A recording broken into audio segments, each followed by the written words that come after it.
Okay. Hello and welcome. Happy Tuesday, everybody.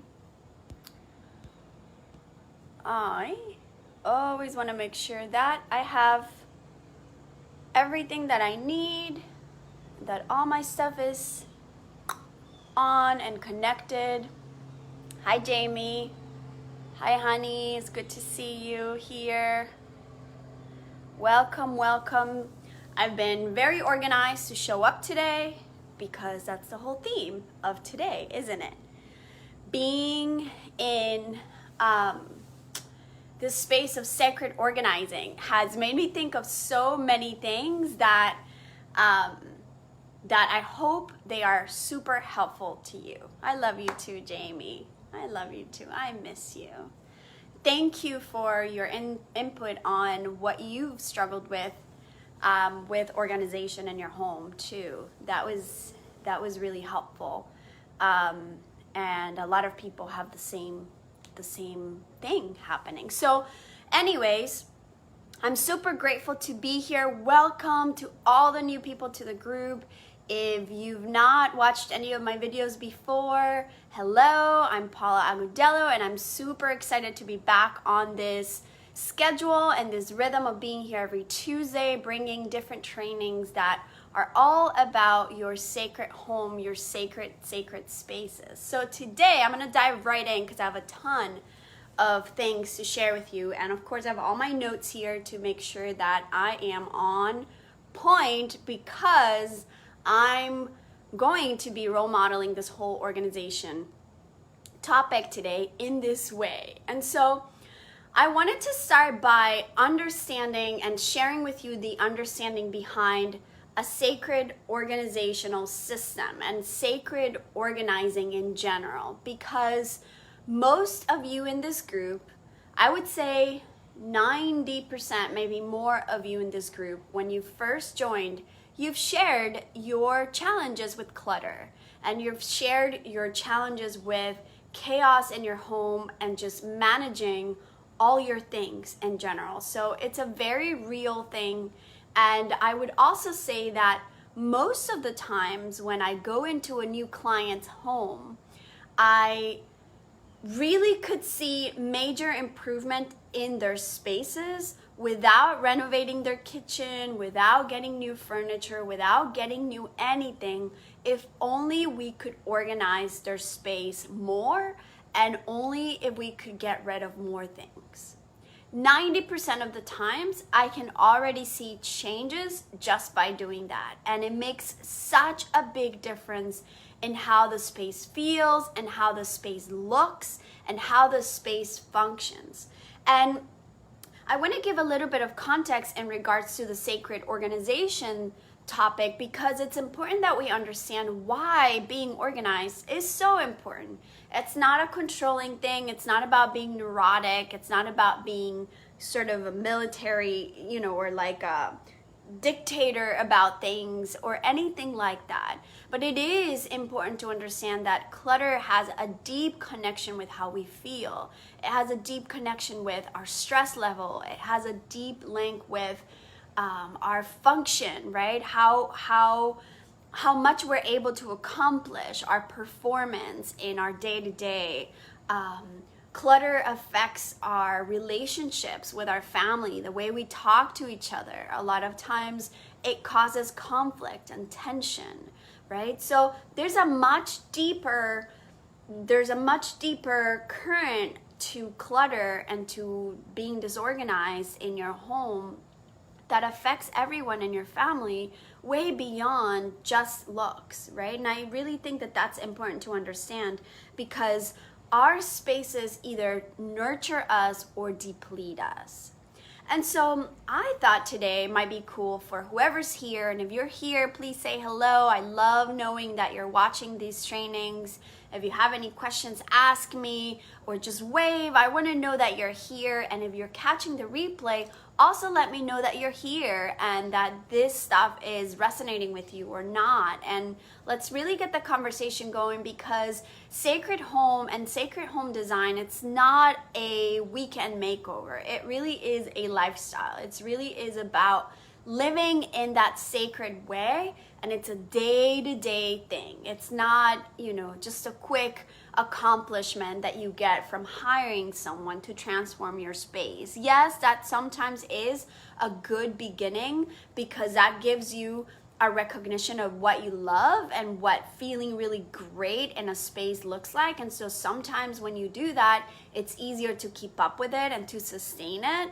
But that's not what this is all about. There's a lot more. So in a time like now, when we have so much on our plates, right? Most of us in this group are women. We are moms, we work, we have partners, we have pets, and we are now sheltered at home more than ever, right? For the last, 6 months we've been doing this, and most likely we're gonna still be spending more time at home for a while than ever, right? And so I'm seeing more and more people be interested in their home space and noticing how their home makes them feel and how their home is affecting them. So because of that, I think it would be so beneficial for so many of us if we could finally get our homes in order, if we can finally get in tune with what is depleting you in your space. And so I thought that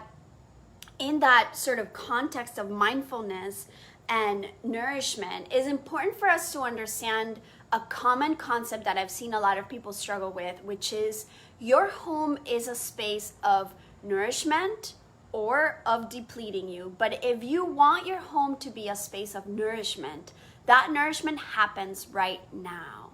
The time to be nourished is now. We are so used to postponing things and to procrastinating things for later. We are used to seeing our homes as, possibilities for the future. When I remodel the kitchen, when I finally get a chance to redecorate, when I get my tax money, I can spend it on my things that I want, the brand new living room set that I want.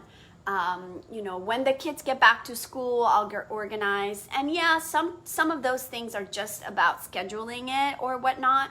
But I want to touch into the sacredness of this time to nourish yourself is right now. And the way we do that, the way we train ourselves to see our home as a nourishment, as a place of nourishment, is to tune into the present moment. So I wanted to start this training with you, if you're able to be quiet for a moment, if you're able to just close your eyes and sort of take your attention away from the screen for a moment. I just want to invite you to understand what it feels like to be in your space. So just close your eyes for a minute and tune into your breath through your nose, in and out, slow and deep. And exhaling also through the nose. And I just want you to become aware of how you're feeling in your body right now. What does your body feel like right now? Is there any tension in your neck, in your jaw?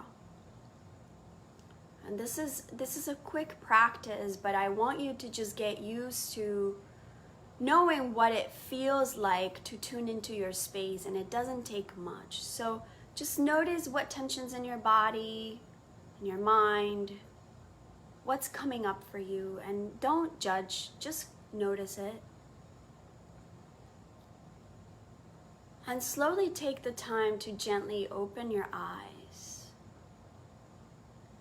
And I want to invite you to just start slowly gazing around your room, whatever room you're in. Just slowly start scanning the room with your eyes, moving your head slowly, and just start noticing what is around you. Maybe this is a room that you spend a lot of time in. You may have seen this room a million times. But by noticing things a little bit more slowly and gazing a little bit more mindfully, see if you can notice things that maybe you haven't seen before. And what I really want is for you to find something that feels beautiful to you in that space and notice it for a moment, and just keep your gaze focused on that which makes you feel good, that which feels beautiful to you.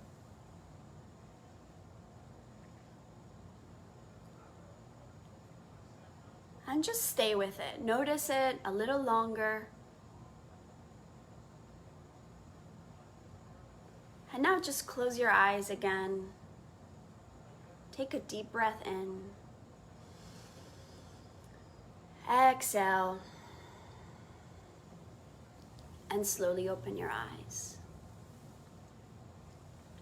So I want to just share that simple practice with you because that's a great beginning ritual to do when you are going to start taking care of your room, when you're going to start organizing, designing, or just planning anything that you're doing in your rooms. It's a really good habit to tune into how your space makes you feel.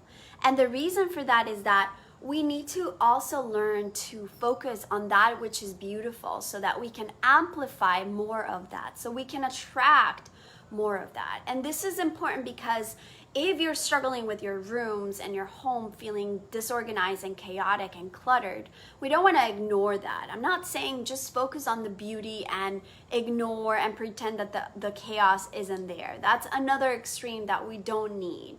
But the truth is that most of us are used to complaining more about what we don't like and nagging to our partners or our husbands or our children about it, than amplifying and praising that which we love and focusing on that which makes us feel really, really good. And the goal with any of this process of decluttering or tidying up or organizing is that you create a space that brings beauty into your life, that you bring beauty to. And then that's where the environment and the energy of the space shifts and makes you feel good and not deplete you. Yeah, so I just want to make sure that that you understand that, because as a foundation, that is where the sacredness of decorating and of taking care of your home with love and with reverence comes from. So I want you to be able to have that, just really pay attention to what you see in your home, what it feels like. And from that, I see a lot of people whose main struggle is they don't want to get rid of things, right? So I'm going to move into the tips of how we're going to go through all these challenges that you've been struggling with and how we're going to shift that. So one of the problems that a lot of people have when they have clutter and disorganized spaces is that they don't know how to get rid of things. And a lot of times it is because they're either attached to them, it reminds them of the past, it has some sort of sentimental value, it has some sort of story tied into it, right? Or the other end of that is that they have something that they're waiting for something else to happen. So when I get a bigger house, when I finally remodel the kitchen, I can use this. When we have a pool, I can use this. There's a lot of future thinking and a lot of past thinking. And so if you notice, if you got a chance to do the exercise, the entire point of nurturing yourself in your home and feeling your home as a source of nourishment for you is to become fully present in the now. And so I want you to get used to feeling your spaces and feeling how items that you have, that you surround yourself with, make you feel, because then the story doesn't matter. The story of the past doesn't have to matter. If it doesn't matter if this came from a very special person, right? I'm just gonna grab something. This came from someone really special. But if it really doesn't make me feel good right in this moment, I don't need it. And I know that that feels like tough love for a lot of people because we're so attached to things, and there's nothing really necessarily wrong with that, except if it's making us feel stagnant and if it's making us feel stuck and not able to move through it or forward, and it's becoming a pattern for months and years, then something needs to change. Something needs to be done about it. So my biggest suggestion is connect to your things in a way that you feel loved by them and that you feel joyful through them, that you feel present with them, and that they're not just about the past or just about the future. So if someone did give you something and it has a lot of meaning to you and it still makes you feel great when you wear it, when you put it on, when you touch it, when you use it, then great. That's something you should keep. It's something that should be part of your home. But if it's not, if it doesn't make you feel that way, then it's time to say thank you and move on. So that's gonna be my first point as far as letting go of the story of it, noticing how it makes you feel in the moment. And then I want to move into other sort of challenges that I noticed you guys shared on the chat box, on the thread, and then other people who filled out their applications to join. And that is that they feel they don't have the time. They don't have the energy to take care of their home. They don't know where to store things. They don't have enough storage. They don't have enough space. That's also a big one. And then the other thing is that they feel like they get distracted and interrupted all the time when they're in the process of organizing, or there's projects that are just never ending, like they just never end. There's always something else to do or to take care of, and it's overwhelming once they start. So if that is something that you're struggling with, these are the few tips I'm going to share. So the first tip I shared with you is feel your space. That, again, you guys, I can't emphasize that enough. It's key to the sacredness of your home. It's key to the sacredness of you being in tune with who you are and allowing your home to become a reflection of you. Let's not forget, that's the whole point of this more spiritual approach to design, is that your home, it's a mirror of your inner world. So if your house is chaotic and disorganized, and I'm not also talking about the regular mess of a home lived in. This is also really important to differentiate. It's not that home where you've been cooking in and you have 3 kids or 2 kids at home that are doing distance learning or homeschooling, and your husband works from home and you're home.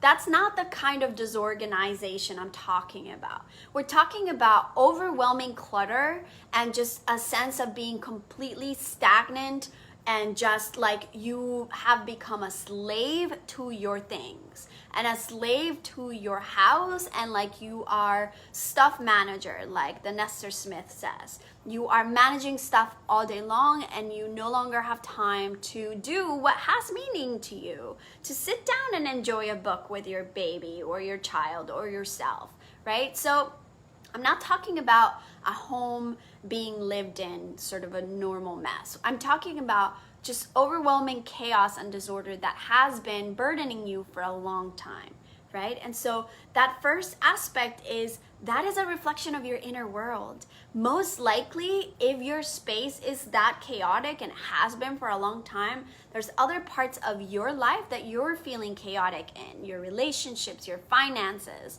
your career, your health, whatever issue that is for you, there definitely is a relationship there. So this is something to look into deeper. And then the other aspect of this is also that sense of being in the present moment, right? Letting go of the past, letting go of the future, and just really being here right now. So that's tip number 1.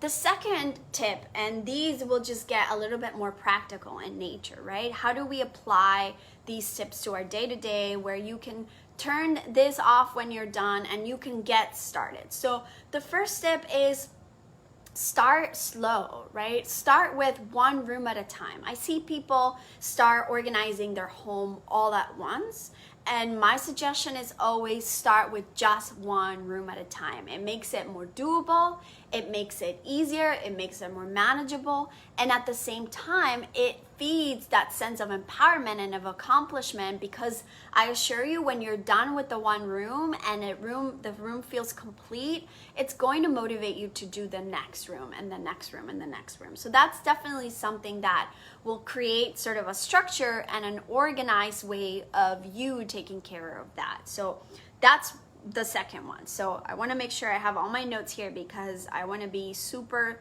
efficient in these tips being meaningful for you, because I know that it's such a struggle for so many. So the other aspect, and this is part of what I was mentioning before, which is why this is a lifestyle and it's not just a sort of weekend makeover. The other part of that is you need to be able to tune into that present moment and really take a hard look, and this might be a little tough, you guys, but really take a hard look at your shopping addiction and your shopping habits and your even hoarding habits. And that might be a harsh word, because that's not necessarily the case for a lot of us. But I will say this, because most people I work with, I guarantee you, could really live and function much better if they had less stuff. The amount of things that we have nowadays is just overwhelming and completely unnecessary. There's more people suffering from anxiety and depression and just an overall sort of chronic sense of stress because of how much stuff they have. So having less stuff, you guys, is such a great way to having more spaciousness in your mind, in your heart, in your home, and just really opening up to more possibilities, right? Think of it as, you know, a blank canvas and opportunities to create something completely new. And I'm not saying we should all strive to become minimalists of any kind. That's not the point. A lot of times when we have these sacred corners and sacred meaningful rooms and spaces, there are a lot of items in those spaces, right? If you're attracted to, you know, certain styles like the boho sort of style or more of an eclectic style, there's things, right? We want to have things that have meaning to us. So I'm not saying become completely minimalist, but do know that most of the times we need way less than what we are leaving with, right? And so the other part of decluttering and organizing and also keeping up with that, because that's part of the struggle a lot of you mentioned, is you do it, most of us have done the weekend makeover where we clean the closet, clean the office, clean the kitchen, organize all the drawers and the shelves, and it looks amazing for 2 weeks or 3, and then it's back to the same thing, right? So part of that is our style, our lifestyle, right? How much are you bringing into your house? How many things are you buying? And something that I created in my home is that when I buy something new, when I buy a new shirt, a new dress, I always make sure I go through my closet and choose something that I no longer wear, something that no longer serves me, and pass it on. So there's sort of this making sure that I'm staying within the amount of space I'm delegating for my things, and I'm not just getting more and more and more all the time. So that's kind of like the cycle of keeping track of your items, right? Is you bring something new, you let go of something else that's old. That's part of a system that I have for clothing. It's the same thing a lot of times for books or shoes. That's something that a lot of people struggle with. So that would be another really efficient tip. Now, the fourth tip that I want to also share with you is that we need to see our spaces as a home for our items, right? We need to see our rooms as a home for those things that we use in that space. So when you walk into your home, think about what items you need to have available right there, and let's create a space where those items live. So your shoes might be in the front of your home by the front door, your keys, your purse, right? And so we want to create a home where everything that you own lives in. And this is really important because my rule is always, if there's no home for it, there's nothing you need it for, right? If there's no home for it, then it doesn't belong. And so that's sort of a way in which you can now create a new system and you can sustain it. So if I have a basket, for example, where all my shoes go in the front door and the basket is full, then it's time for me to take care of putting all the shoes away and opening space again for that basket to be filled as we come in and out of the house. Are you guys following me? So it's important to create that sort of strategy of, okay, what do I need in this room? What do I use these things for? And then to be able to sustain that. It's really, really key. Having a home for toys. Toys is something people struggle with a lot. And so, for example, my youngest daughter is obsessed with Barbie dolls. And that was a process for me, but she loves Barbies and she has a lot of Barbies. Well, I have a rule for her, which is we have this basket that is really nice and big and she keeps all her dolls in them. They're not just thrown in the basket. They're really meant to be placed in the basket, right? With a little bit of intentionality. Am I super strict about it? No, not necessarily. She's 7. It's okay. They don't need to be perfect. We don't need to strive for Pinterest board perfection out of a 7-year-old. That's completely unnecessary. But if she gets more Barbies from people as gifts or whatever than what fits in the basket, then it means it's time to let go of some of them and it's time to find them a new home somewhere else, right? So that's a way to be able to keep up with it. The same for the shelf where my books go. If the books are not fitting in that shelf anymore and I literally am out of space for them, then guess what? I don't need to create more space for them. It's time to let them go. This is a really difficult concept for a lot of people, but I assure you, a lot of fixing this part of how we live takes care of financial problems. You'll be shocked at how much money you save from not wasting money and buying things you don't need. It helps you also tune in to become more mindful of how you spend your money and how you circulate your wealth, who you contribute to when you purchase things, what kinds of things you're sort of promoting or supporting, what kinds of businesses, and it opens up space in such deeper ways, in so many more meaningful areas also of our life when we pay attention to what we buy and what we bring and where it lives within our home. The other part of this that I talk to people a lot about is you don't need fancy organizational systems. Like, we all love the Container Store. It's awesome. I love that place. It's beautiful. They've got so many creative things and so many purposeful items and storage bins and baskets. But I will tell you that if you find yourself needing more and more baskets, more and more bins, the truth is you have too much stuff.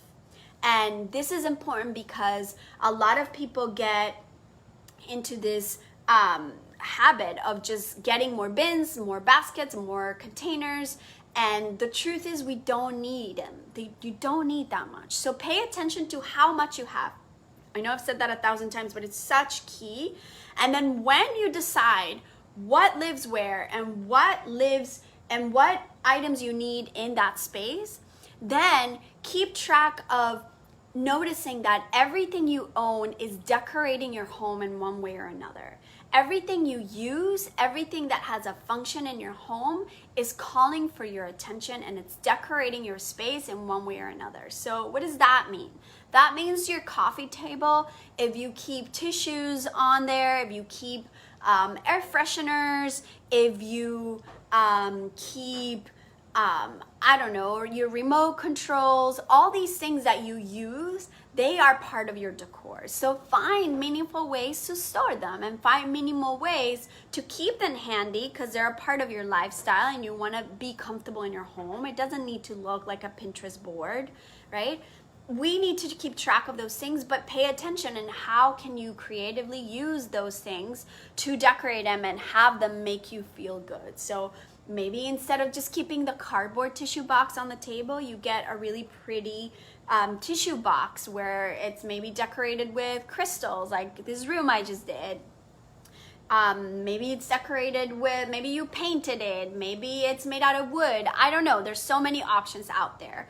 The same goes for air fresheners. Like, is the bottle part of your decor? Does the color make you feel good? Does it go with the color scheme of your sofa and your pillows? Could you maybe bottle it in a nicer bottle that you have? Not to mention, is it the kind of quality of product that you want to have in your home? Is it healthy for your family? Like all these deeper things. But the main point is everything that's on your surface is decorating your home. So if it's visually appealing, it's probably going to make you feel a lot better. It's going to feel better in the space. So keep track of that and pay attention to that and how you're decorating.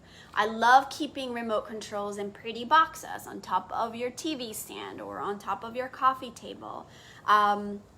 I love using mugs that are beautiful and that make me feel like I enjoy sipping tea out of them. All these little details, they really, really do matter. The other part of that is schedule your organizing as a weekly process and tidying up also as a daily process. And then there's obviously categories, and I'm not gonna get all color coded here and all strategic because that's not me. I'm a little bit more intuitive about it, but I am very fierce and I am very committed, and I teach my students in my Interior Design Academy to prioritize their home like they prioritize taking care of other people. We all have an agenda and the schedule where we're putting in our doctor's appointments, where we're putting in our dentist appointments, our our kids' lessons, our own lessons, our hair appointments, right? The same thing goes and applies for your home. So schedule it in, put it in your calendar. Put it in your calendar as your monthly or weekly things. So let's say, okay, next weekend, I am committing to spending X amount of hours organizing the garage.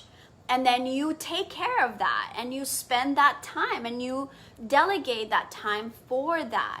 And then at the end of 3 hours, whether you made a dent or you completed the whole project, you praise yourself and you honor yourself for that. You guys, we are in a time where there's so much on our plates. We do not need to strive for perfection anymore. That's not the purpose of this. The purpose is to bring balance to those areas and to bring attention to those areas as a live practice, right? As a steady practice. I always say it's better to have a daily sort of ritual of how you take care of your home than it is to just create a full weekend of a transformation. It's like when you go to a yoga retreat or a spiritual retreat for a full weekend and you feel amazing. But honestly, it's better to have a daily committed, slow, short practice to your care of your mind and your stress management than to have just a spa weekend or a retreat every year or so. Like really, that just goes away so fast. It's not as meaningful. We need the day-to-day. So set the time for doing something every day if it's about tidying up. Now, of course, there's major projects we need to tackle and we need to schedule in that we know are gonna take a bigger chunk of time. So schedule it, sit down and create the time for that and commit to it as if it is something as important as anything else you're doing for someone else, because it is. It's about your nourishment, it's about your state of mind, it's about your energy, it's about the mood that you're sort of wanting to transmute and evoke in your space. So please do that.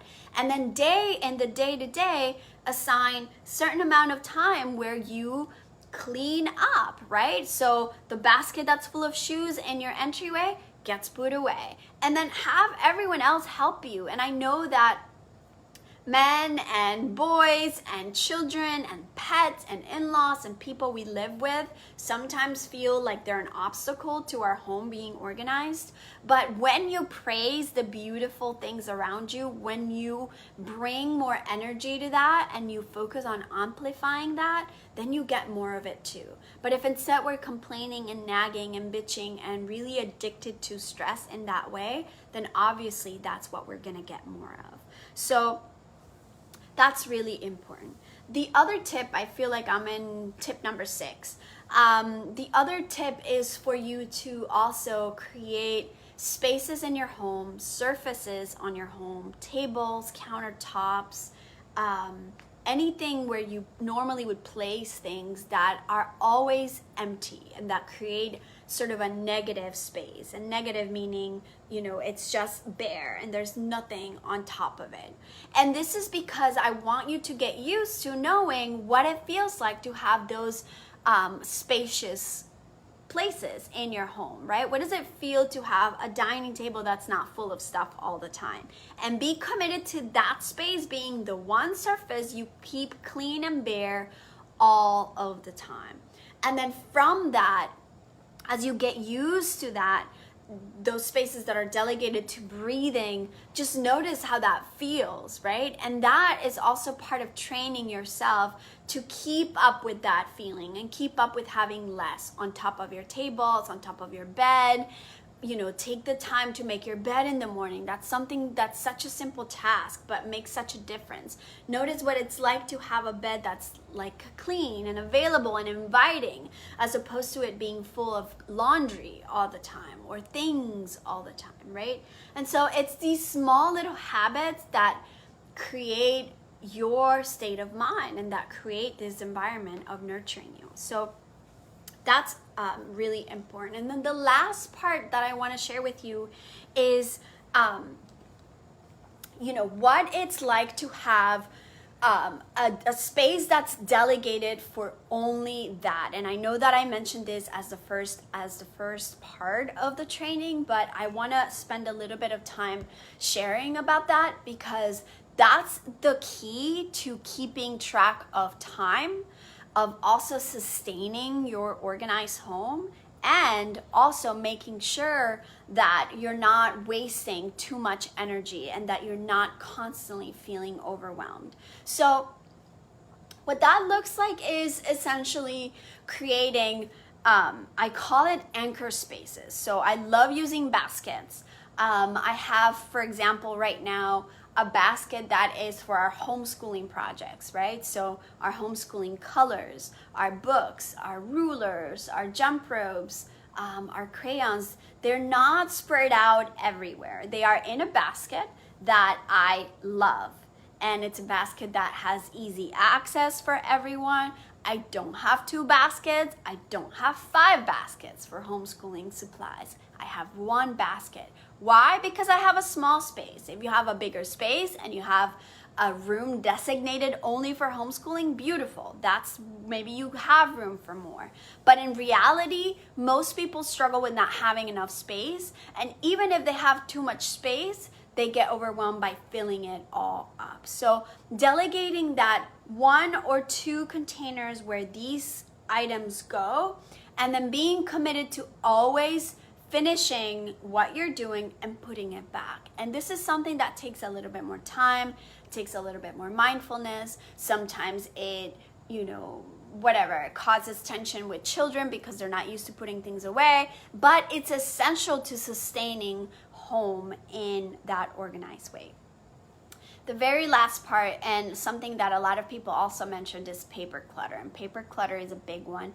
I want to remind you that I have videos on the exact process on how to declutter, both just regular home items and also paper decluttering. I have a specific system on where you start, what kinds of bins you have, what's step 1, step 2, step 3, and that kind of a thing. And you can check them out here on this group on Facebook. There's videos on the video albums. You will see those trainings specifically on what the process is.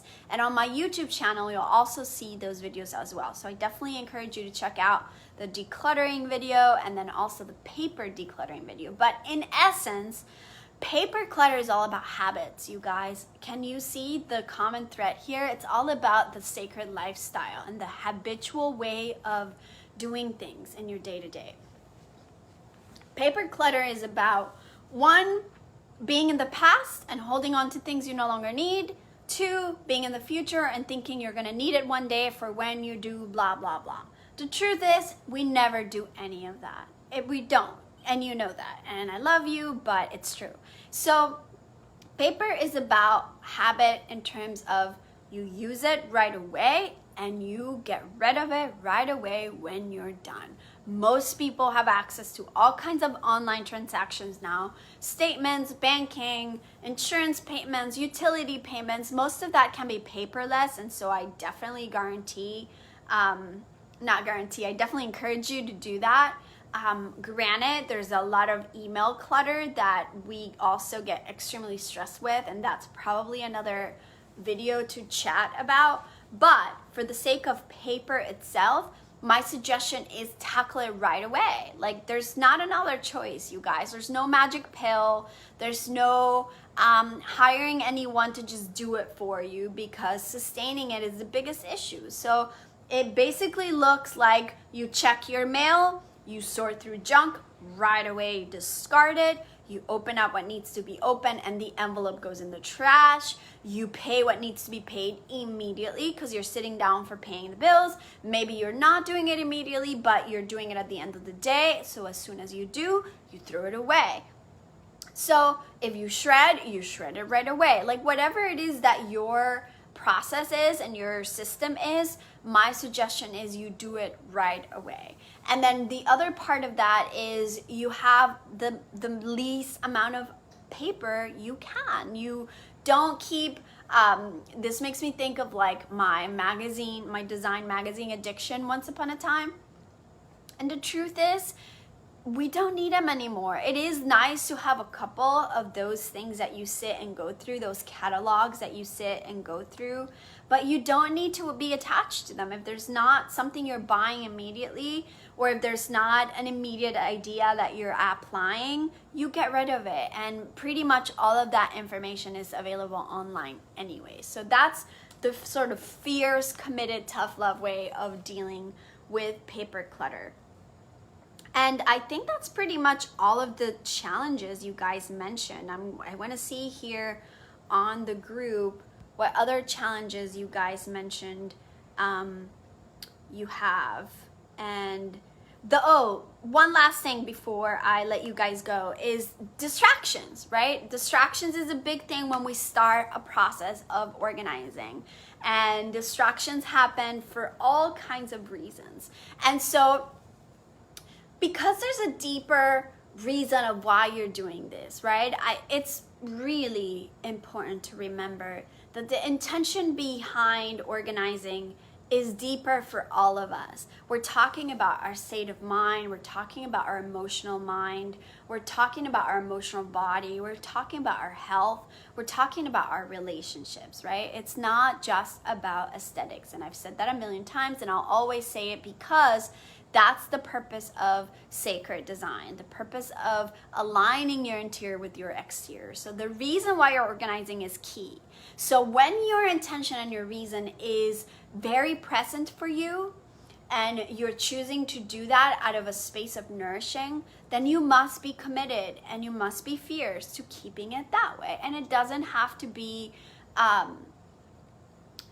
a huge amount of effort necessarily. It might feel like so at the very beginning, but it doesn't have to be once you create those habits. So do your best to stay away from those distractions when you're committed to that. Just like when you're delegating time to cook, or you're delegating time to doing your hair or whatever. You're going to be committed to that. And that's part of being present in the moment and not getting so used to doing 100 things at once. So really commit to having that time, tie your hair up, put some nice relaxing music, tune into the space and how it makes you feel, tune into the intention of what you're visualizing that room to be for you, what you want to feel like. This is, again, I've said this before, part of the beginning of a sacred design is how do you want to feel? Because it's all about that, right? So when you go into your closet, how do you want to feel? Do you want to feel overwhelmed by all these clothes?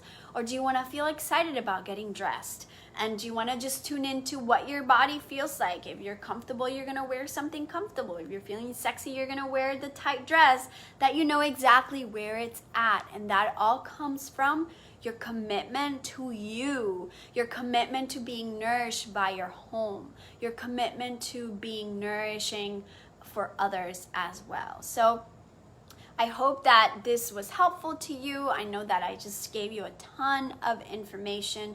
If you need any practical help, if you want to share pictures of a space you're organizing here, feel free to do that. If you need feedback on, what your system looks like, feel free to also ask me here. This group is meant for you to engage with it, for you to engage with each other, and for you to get your answers for what you're struggling with, because this is important and this is what I love doing and what I'm committed to doing. And if you're ready to go deeper into transforming your home from chaotic and just disorganized and stressful into a space of real relaxation and of real sacred nourishment, feel free to check out my masterclass, and feel free to check in with me and book a design sacred consult where we're able to tune into what you're struggling with and how we can get you to that transformational space of really being committed to your sacred space, because you deserve that, because you deserve to feel good in your home. Our homes are these spaces where we're allowing either more energy to flow through us, we're allowing more of that spaciousness in our heart, so that when we get out of our home, we can serve other people in the world. We can be a source of light. We can be a source of love instead of being a source of more stress and more chaos and more negativity, because let's face it, who needs more of that? Who needs more fear? Who needs more stress? We don't.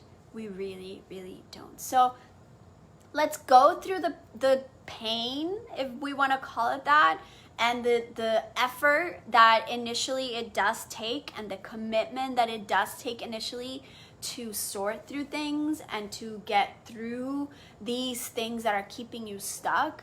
But I assure you that once you do that difficult part, and you can do it with support, you can do it with my support. I'm here to be a mentor for you in that. You can do it with this group support and hold each other accountable for your process.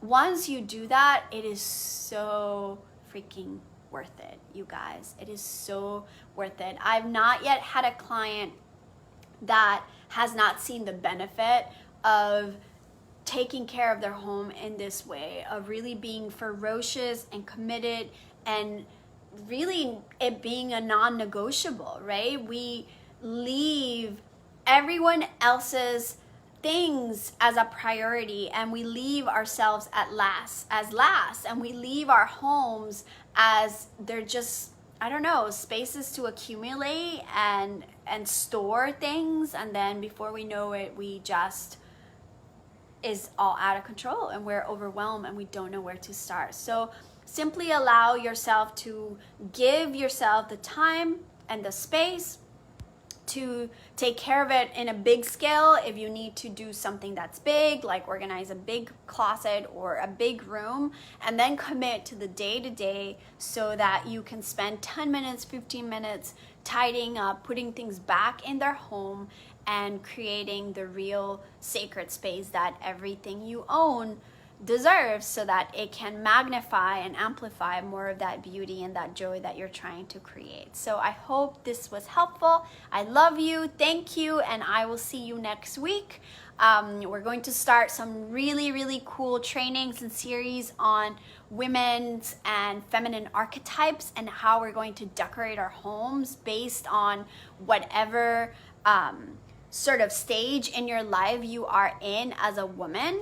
So real quick, basically what I have found in my Sacred Interiors journey is that we go through these sort of personal rites of passage, and we sort of are in different stages in our lives as women that have different meaning for us and that take us into a different sort of self-development stage. And so I love being able to decorate our homes to be present with that stage. So your home is always going to be a dynamic sort of process. It's not meant to be stagnant, and it's not meant to be, a trendy thing that you take care of and that's it. And it's not meant to just be a stylish space to copy a catalog or a website somewhere. It's meant to be a reflection of you, and it's meant to tell your story. So when people are going through having a new baby, the way their home might feel is different than when they're empty nesters. when we're going through the stages of our lives, when we're focusing on being the mothers or being the lovers or being the sages or being the queens. Like there's different archetypes as women that we go through based on our age and based on our just stages of life and personal relationships, etc. And so I really want to make it a really cool experience for us to learn about those archetypes, but also to decorate and amplify more of that which we want, because the whole point of the sacred space living, sacred space of designing, or sacred design, is for us to create these spaces that encourage us to live in our truth and to live in our genuine and authentic expression of who we are in this journey. So thank you again. See you next week, where we'll start with those archetype series. Sat Nam.